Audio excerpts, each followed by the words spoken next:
오늘 아침 뉴스 연구소. 오늘 아침 뉴스의 맥을 짚어드리는 시간 뉴스 연구소. 오늘도 두 분의 연구위원 나오셨어요. CBS 김정훈 기자, 뉴스톱 김준일 대표, 어서 오십시오. 안녕하세요. 오늘 첫 번째로 살펴볼 뉴스는 뭡니까? 네, 문재인 대통령이 2021년은 회복과 포용, 도약의 해가 될 것이라고 밝혔습니다. 어제 나온 신년사의 핵심 단어들인데요. 네. 특히 경제 문제에서의 회복과 도약을 강조했습니다. 문 대통령은 빠르고 강한 회복을 이룰 것이라면서 올 상반기에 코로나 이전 수준을 회복한 뒤 세계 시장을 선도하는 경제로 대전환을 이루겠다고 말을 했습니다. 네. 주거 문제를 두고는 처음으로 짤막하게 사과를 하기도 했지만요. 코로나19 백신의 경우 전 국민 무료 접종 계획도 언급하면서 백신 자주권 확보 의지도 밝혔네요. 네. 북한을 향해서는 언제든 어디서든 비대면 방식으로도 대화할 수 있다, 이런 뜻을 전했고 이 밖에 권력기관 그 개혁 착근에 대한 기대, 그리고 기후변화 협약 이행 원년을 맞는 그런 각오들도 덧붙였습니다. 뭐 아주 튀는 발언 같은 건 없었고 그 무난하고 원론적인 발언들이었던 것 같은데 그 와중에서도 어떤 포인트들이 보이셨습니까? 일단 어떤 단어를 안 썼는지를 좀 지켜보면은 이제 보이는 거죠. 전체적으로 어떤 톤을. 사용되지 않은 단어를 봐야 돼요? 예. 어떤 겁니까? 자, 야당, 국회, 정치라는 단어가 없었어요, 어제. 그런가요? 예. 그래서 관례적으로 뭐 신년사에 협치를 당부한다든지 뭐 야당의 협조를 당부한다든지 네네. 그런 거를 하는데 없었거든요. 이거는 전체적으로 보면 탈정치의 맥락, 뭐 탈정치 선언을 한 해 만에 그런 뭐 논란이 있었잖아요. 근데 이제 경제 쪽에 방민경, 그래서 예. 방역, 민생, 경제에 집중한다, 이런 기조요. 그렇죠. 그러니까 사면 얘기도 없었어요, 어쨌든. 예, 그러니까 전체적으로 정치 얘기를 다 뺐다라는 거고 네. 어제 단어 중에서 부동산 그리고 집값이란 단어가 없었습니다. 주거 안정 얘기했잖아요. 그러니까 주거 안정이라는 얘기인데 잘 생각을 해보면은 예. 주거 안정은 뭐냐? 공급을 늘리겠다는 거거든요. 예. 근데 예전에 문재인 대통령은 집값 잡겠다고 그랬습니다. 아하. 뭐 다른 발언에서도 그러고 네. 집값 잡는 건 사실상 포기했다.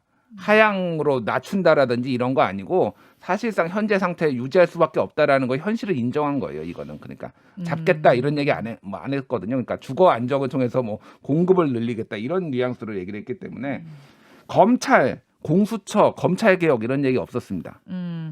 이건 무슨 얘기냐? 어저께 얘기가 딱 이랬어요. 권력기관 개혁은 견제와 균형을 이루는 일입니다. 법질서가 누구에게나 평등하고 공정하게 적용되도록 하는 일입니다. 네. 법 제도적인 개혁을 마침내 해냈습니다. 사실상 해냈다라고 종언을 찍은 거예요. 이 아하. 얘기는 뭐냐? 검찰 개혁 5년 차 때는 최소한 청와대 차원에서는 밀어붙이지 않겠다.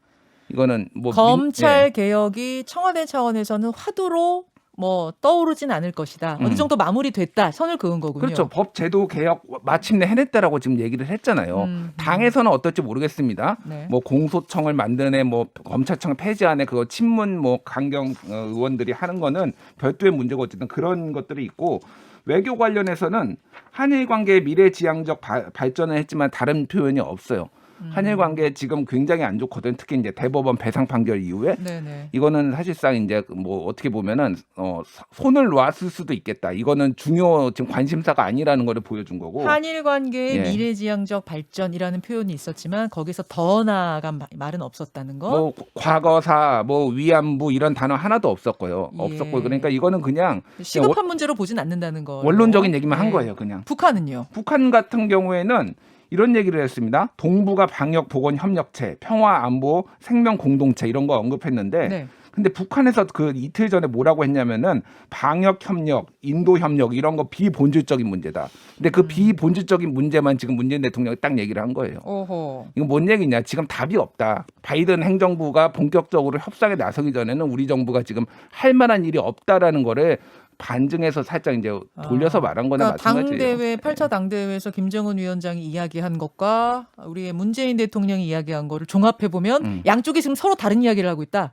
그렇죠. 이쪽에서는 이거 비본질적인 문제라고 했는데 비본질적인 문제를 사실상 대통령이 언급을 한 거거든요. 마땅히 줄 카드가 없다라는 거에 현실적인 어려움을 지금 보여준 거죠. 그러니까. 보여준 것이다. 예, 그러다 보니까 이제 어제 그 신년사 한 A4 6쪽 정도 되거든요. 네네. 그 절반 정도가 경제 얘기에 할애가 예, 됐어요. 예. 그러니까 뭐 남북 관계나 권력 기관 개편보다 그냥 아예 민생에 다 올인하겠다 이런 의지가 읽히는데 근데 신년사에 나타난 여러 수치보다 실제 많은 이들의 살림 사례가 지금 대단히 팍팍해진 게 있으면 사실이거든요.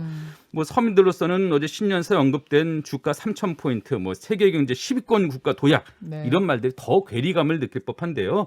뭐 물론 자신감을 갖자는 취지겠지만은 뭐 체감하는 경제 회복이 될 수 있도록 냉엄한 현실 진단 또 네. 그에 맞춘 정책들이 좀 마무리로 설계가 되었으면 좋겠습니다. 오늘 2부에 민주당 신동근 최고위원이 나와서 이 신년사에 대한 해설을 해줄 겁니다. 어떤 내용들이 담겨 있고 어떤 메시지가 있는 건지 궁금한 것들 또 질문 더 해보도록 하죠.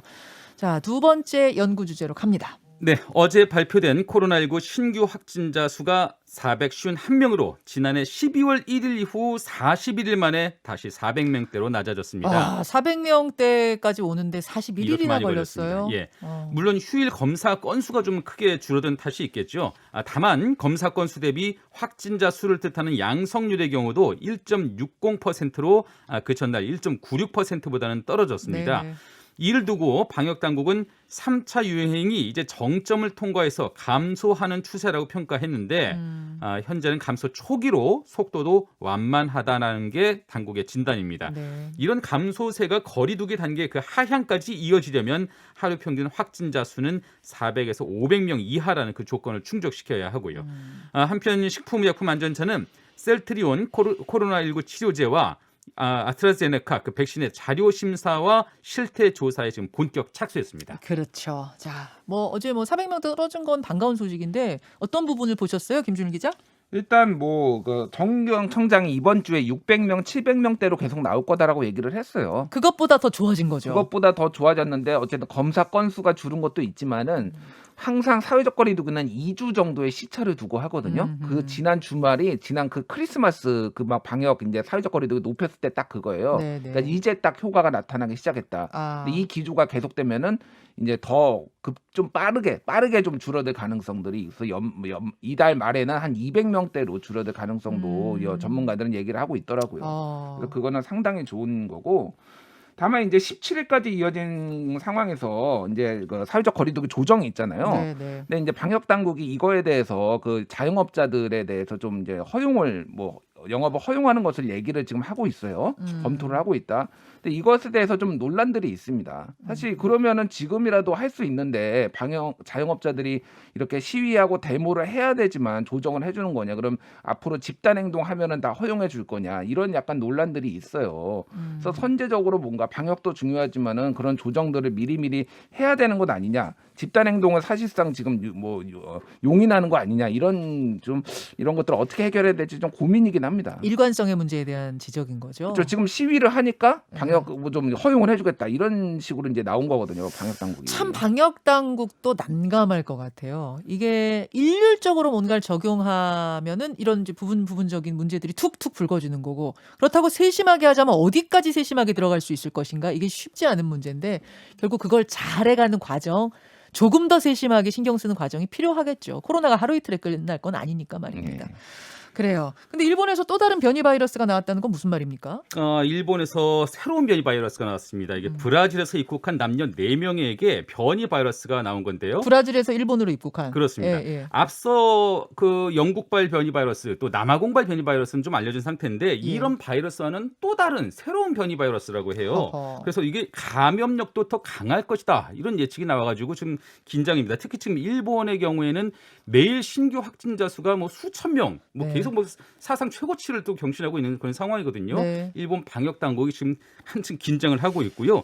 또 이런 바이러스를 대비해야 되는 우리 방역 당국도 긴장을 하고 있는데 출입국 관리에 더 만전을 기해야 하는 것은 물론이고요. 이 상황 예의주시를 해야 되겠습니다. 사실 변이 바이러스는 코로나가 발생한 이후에 계속 있어 왔잖아요. 한 지금까지 알려진 게 10가지가 넘는 걸로 알려졌는데 문제는 지금까지 나온 백신으로 커버가 되는 그러니까 효과를 볼 수 있는 정도의 변이냐 그걸 넘어서느냐의 문제인데 네. 지금까지는 최근에 있었던 영국발 바이러스까지는 변이 바이러스까지는 효과가 있는 걸로 알려졌어요. 근데 이제 브라질발은 또 어떻게 될지 그렇죠. 그 이유는 또 어떻게 될지 이게 걱정인 거군요.